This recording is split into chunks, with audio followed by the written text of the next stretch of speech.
क्षेत्र में आप लोग चुनावी दौरा कर रहे हैं, माहौल क्या है, लोग क्या बताएं?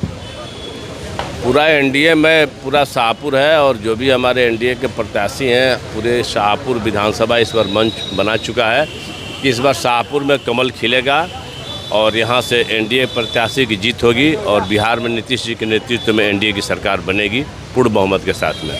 जो लोग नाराज हैं उनको आप लोग कैसे मना रहे हैं? देखिए, कोई नाराज़गी नहीं है। अगर किसी के मन में, अपनों के मन में अगर कहीं किसी बात के लेके मतभेद है उसको हम लोग दूर कर रहे हैं, दूर अपने स्तर से प्रयास कर रहे हैं भी उनका भी मतभेद दूर हो जाए और धीरे धीरे सारे लोग अपने खेमे में आएंगे। अभी समय है, हम लोग प्रयासरत हैं। जो भी हमारे भाजपा के पदाधिकारी हैं, कार्यकर्ता हैं, एनडीए के जो पदाधिकारी हैं, सब लोग एक साथ है, एक मुश्त है, एकजुट है। अगर कोई इधर उधर है उसको भी हम लोग मना करके अपने साथ में ले लेंगे। कमल खिलेगा? कमल तो खिल रहा है। आज दिवाली है, आज लक्ष्मी जी की पूजा होती है और लक्ष्मी जी की माने कमल से ही लक्ष्मी जी निकलती हैं, तो आज से और कमल का विस्तार होगा और धीरे धीरे पूरा शाहपुर हर एक बूथ पर कमल खिलेगा और जीत प्रचंड बहुमत से होगी, इसमें कोई दो मत नहीं है। देखा जा रहा है कि आरोप प्रत्यारोप का दौर भी चल रहा है। 2005 से 15 में जब आपकी पत्नी मुनि देवी शाहपुर विधानसभा का नेतृत्व कर रही थी, विधायिका थी, तो उनके द्वारा महुआर में पुल बनाया गया था। विधायक जी कह रहे हैं कि सोच के लिए पुल बनाया गया था। देखिए, विधायक जी क्या कहेंगे नहीं कहेंगे, विधायक जी के पास में कोई मुद्दा तो है नहीं, विकास तो किए नहीं और दूसरे के विकास पर उंगली उठा रहे हैं। विधायक जी को क्या पता है कि महुआर में पुल की ज़रूरत है कि नहीं है? पुल की ज़रूरत महुआर के लोगों की है। अगर आपको पूछना है तो आपके जा कर के महुआर के लोगों से पूछिए कि वहाँ पर पुल की ज़रूरत थी कि नहीं थी, कि मुनि देवी जी ने अपने मन से वहाँ पर पुल बनवा दिया। वहाँ के जो जनप्रतिनिधि हैं वहाँ से मुखिया से जा कर के पूछिए, वहाँ के पूर्व मुखिया से भी पूछिए, वहाँ के पंचायत समिति सदस्य पूछिए, वहाँ के लोगों से पूछिए कि वहाँ महुआर में पुल का निर्माण कराना ज़रूरी था कि नहीं था। आज़ादी के बाद से विधायक जी को पता होगा कि वहाँ पर ब्रह्मपुर चौरास्ता पांडेपुर से लेकर के धर्मांगतपुर इतना बड़ा वहाँ पर भागड़ है और भागड़ के इस साइड के लोगों को अपनी खेती के लिए उस साइड जाना पड़ता था। कई बार नाव दुर्घटना हुई, कई लोग डूब करके मरे हैं वहाँ पर उस भागड़ में। और दुर्भाग्य है कि इसके पहले 2005 के पहले वहीं बगल के गांव में चनरपुरा में पंडित बिनेश्वरी दुबे जी जो हमारे मुख्यमंत्री थे, उनके ससुराल भी पड़ता है और वहाँ से ऋषिकेश तिवारी जी निमेश से मंत्री भी हुए। वहाँ के सरजू प्रसाद उपाध्याय जी भी ग्रामीण विकास मंत्री हुए, महुआर उसी पंचायत के बिशुपुर के रहने वाले, लेकिन किसी ने पीपा पुल तक नहीं बनाया। नाव दुर्घटना होने के बाद कई लोग डूब के मरे, लेकिन किसी ने एक पीपा पुल नहीं बनाया। और मुनि देवी जी ने अपने प्रयास से अगर करोड़ों की लागत से वहाँ पर पुल बनाए तो इसकी ज़रूरत वहाँ के लोग महसूस कर रहे हैं। जाकर के महुआर के लोगों से पूछिए कि वहाँ ज़रूरत है कि नहीं है। अगर विधायक जी कहते हैं कि वहाँ पुल की ज़रूरत नहीं है तो जिसके समर्थन से पुल बना था वो महुआर के लोग इस बार जवाब देंगे उनको कि पुल की ज़रूरत थी कि नहीं, और वोट में तब्दील करके वहाँ के पूरी वोट कमल को मिलेगा और उनको करारा जवाब मिलेगा। ब्राह्मण के हत्या का आरोप लगा रहे कि आप लोग के ऊपर ब्रह्म दोष है, ब्राह्मण समाज माफ़ नहीं करेगा। देखिए, छोड़िए इस सब बात की, कौन क्या किया नहीं किया। हम तो चैनल के माध्यम से कहे हैं, हत्या हो चाहे अपहरण हो, चाहे रंगदारी हो, चाहे छिनतई हो, हम लोगों के रीजन में 5 से 15 के बीच में अपराध का ग्राफ घटा है और 15 से 25 के बीच में अपराध का ग्राफ बढ़ा है। हम उस डिबेट में नहीं जाना चाहते। हम चुनाव लड़ रहे हैं, हम विकास के मुद्दा पर चुनाव लड़ रहे हैं। हमारा विजन विकास है, लोगों की सुरक्षा है, स्वास्थ्य है, शिक्षा है। ये मैनिफेस्टो में हम लोग का है कि इसका बेहतर व्यवस्था शाहपुर में कैसे दें। लेकिन वो तो आरोप लगा रहे हैं। देखिए, वो आरोप लगाना उनका काम है। जो आरोप लगाते हैं कोई आरोप को सिद्ध नहीं कर पाए हैं, इसलिए उनकी बेबुनियाद बातों पर हमको जानना नहीं है। हमको चुनाव हम लड़ रहे हैं और इस बार कमल खिलेगा। ये मेरा मुद्दा हम लोगों का विकास का मुद्दा है। हम लोग अपने एनडीए, जो बिहार में एनडीए की सरकार है, उनके द्वारा किए गए विकास कार्यों और केंद्र में नरेंद्र भाई मोदी के नेतृत्व में जो हमारी एनडीए की सरकार है, उनके द्वारा चलाई गई अनंत योजनाएं जो जनहित में, उनको लेकर के हम जनता के बीच में जाएंगे और वोट मांगेंगे और हमको पूरी समर्थन देंगे। आ रहे हैं दिवाली मनाने के लिए। अब प्रशांत किशोर जी तो माने चुनाव आ गया तो दिवाली मनाने के लिए आएंगे ही।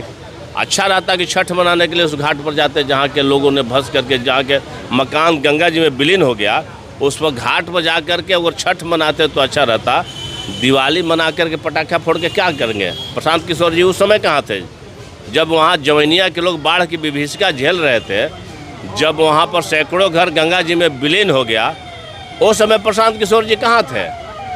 उनको तो उस समय जाना चाहिए था, वहाँ पर लोगों की मदद करनी चाहिए थी, उनके बीच में जाना चाहिए था, उनके दुख दर्द को समझना चाहिए था। लेकिन उस समय तो प्रशांत किशोर जी कभी दिखाई नहीं दिए जवैनिया गांव में, और आज दिवाली मनाने के लिए जा रहे हैं जैसा कि आप कर रहे हैं, तो ये दुर्भाग्य है जन स्वराज के संस्थापक हमारे प्रशांत किशोर जी को, कि जो दिवाली मनाने के लिए वहाँ जा रहे हैं। अरे आप वहाँ के लोगों को दुख दर्द बांटिए, वहाँ की आवश्यकताओं की पूर्ति कीजिए। दिवाली या सेलिब्रेशन मनाने के लिए आप वहाँ जा रहे हैं, मेरे समझ से उचित नहीं है। ऐसे उनकी मर्जी, जाना है जाए, कोई भी जा सकता है। लगातार लोग गए, लेकिन उस समय गए जब जहाँ वहाँ पर दर्द लोग झेल रहे थे, उस समय जाना चाहिए था प्रशांत किशोर जी की। बहुत देर हो चुकी है, प्रशांत किशोर जी के अब यहाँ कुछ मिलने वाला नहीं है। अब ये घड़ियालू आंसू बहाने के लिए और दीपावली मनाने के लिए जा रहे हैं, तो शाहपुर की जनता इस बार चुनाव में उनको भी करारा जवाब देगी। और आए थे शाहपुर में तो बोले थे कि बिहार में अगर एक सीट, पहली सीट जीतेंगे तो शाहपुर से जीतेंगे। मैं प्रशांत किशोर जी को बताना चाहता हूँ कि अगर सबसे ज़्यादा वोटों से अगर उनके प्रत्याशी की अगर यहाँ पर हार होगी तो शाहपुर में होगी।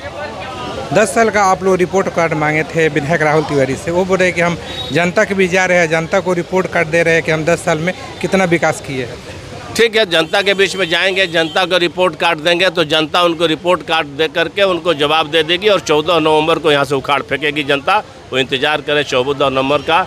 अगर जनता को रिपोर्ट कार्ड दिखा रहे हैं तो जनता उनके रिपोर्ट कार्ड से असंतुष्ट है, और 14 नवंबर को जब काउंटिंग होगा तो पता चल जाएगा कि उनका विकास में कितना दम है। और आरोप लगा रहे तुरंत अपराधी के बेटे को यहाँ से टिकट दिया गया, बार बार ये उनके द्वारा कहा जा रहा है। देखिए, अब ये उनकी बेतुकी बात है। अपराधी के परिवार को टिकट देने से जो उम्मीदवार है वो अपराधी नहीं हो जाएगा, और उनके नज़र में कोई अपराधी हो सकता है, और उनकी अपराधी का उनका माप तोल क्या रखे हैं, मेरे समझ से तो अपराधी वो है जिस पर FIR सिर्फ दर्ज हो जाने से कोई अपराधी नहीं हो जाता है। जब तक ले वो सजायाफ्ता नहीं होता है, जब तक कोर्ट उसको दोषी नहीं ठहराता है, तब तक कोई अपराधी नहीं होता है। इनका बेतुकी बात है। वो तो जिस पार्टी के सिंबल पर चुनाव लड़ते हैं उस पार्टी के मुखिया ही अपराधी है। उससे बड़ा अपराधी कौन है? लालू यादव से बड़ा अपराधी कौन है? लालू यादव से बड़ा अपराधी कौन है? राहुल तिवारी बताएंगे। तेजस्वी यादव से बड़ा अपराधी कौन है? जिस पर केस में सजायाफ्ता है लालू यादव जी, जमानत पर है, कोर्ट से सजायाफ्ता है, वो चुनाव नहीं लड़ सकते हैं। तेजस्वी यादव पर भी कई केस में चार्जशीटेड हो चुके हैं, और जिस पार्टी के वो सिंबल पर लड़ रहे हैं उनके मुखिया ही अपराधी प्रवृत्ति के हैं। अपराधियों को जमावड़ा लगाते हैं अपने यहाँ, दूसरे को अपराधी क्या कहते हैं? अगर हम लोगों को अपराधी कहते हैं तो लालू यादव तेजस्वी यादव को क्या कहेंगे? वो हम पूछना चाहते हैं कि लालू यादव जी और तेजस्वी यादव क्या महात्मा हैं, जिस पर करोड़ों अरबों रुपए के घोटाला का आरोप है, पूरे बिहार को बर्बाद कर दिया, चारा यहाँ के खा गए। वैसे लोगों को वो शिष्टाचार मानेंगे और दूसरे लोगों को भ्रष्टाचारी मान रहे हैं। ये राहुल तिवारी की भूल है। ये सब बरगलाने में जनता इस बार आने वाली नहीं है। बेतुकी बात कर रहे हैं, अपनी विकास की बातों को नहीं करते हुए दिस डेट करते हैं, वो दिस डेट में इस बार जनता आने वाली नहीं है। एक आखिरी सवाल है, उनके साथ में जो लोग घूम रहे हैं, किशुन मिश्रा भी घूम रहे हैं, बुआ सिंह भी घूम रहे हैं, आप भी वीडियो देखे थे, वो लोग भी आरोप लगा रहे हैं कि मैनेजर यादव को मोच कमा लिए। बिहार स्टेट हरिहर राय के भी लोग चर्चा कर रहे हैं। देखिए, आपने जो सवाल किया, जिन लोगों का नाम रखा है आप, वो लोग क्या हैं? जिसको ले करके घूमते हैं, आप ही कहते हैं कि जिस व्यक्ति का नाम आपने लिया वो व्यक्ति क्या है? वो माला जपने वाले लोग हैं। जो 8 साल 7 साल 5 साल जो जेल खट करके आया व्यक्ति, वो क्या है? वो तो स्वामी जी नहीं हो सकते हैं। तो जो आप तो खुद साबित कर दिए कि वो अपराधियों को अपराधी का झुंड लेके घूमने वाले विधायक हैं। जिसका आप नाम रखें वो सभी लोग 302 का नेम्ड FIR उन पर नामजद अभियुक्त लोग हैं। वो जमानत पर है, तो खुद अपराधी का झुंड लेकर के और 302 के मुजरिम को लेकर के घूमते हैं राहुल तिवारी, और दूसरे को अपराधी कहते हैं। जो खुद अपराधी को लेकर के आगे पीछे घूमते हैं, जो खुद राइफल की साया में घूमते हैं और दूसरे को अपराधी कहते हैं, ये दो तरफा बात नहीं है। खुद आप अपराधियों के झुंड में घूमते हैं, दूसरों को अपराधी नहीं के। अपनी विकास की बातों को गिनाएं राहुल तिवारी जी, उनका आगे भविष्य में एजेंडा क्या है ये जनता को बताएं। शाहपुर में सत्ता परिवर्तन होगा? सत्ता परिवर्तन निश्चित रूप से होगा, इसमें कोई दो मत नहीं है। और आने वाले 6 नवंबर को शाहपुर की जनता एक मुश्त होकर के कमल पर बटन दबाएगी और कमल 14 नवंबर को खिलेगा और स्वतः यहाँ से सत्ता परिवर्तन हो जाएगा।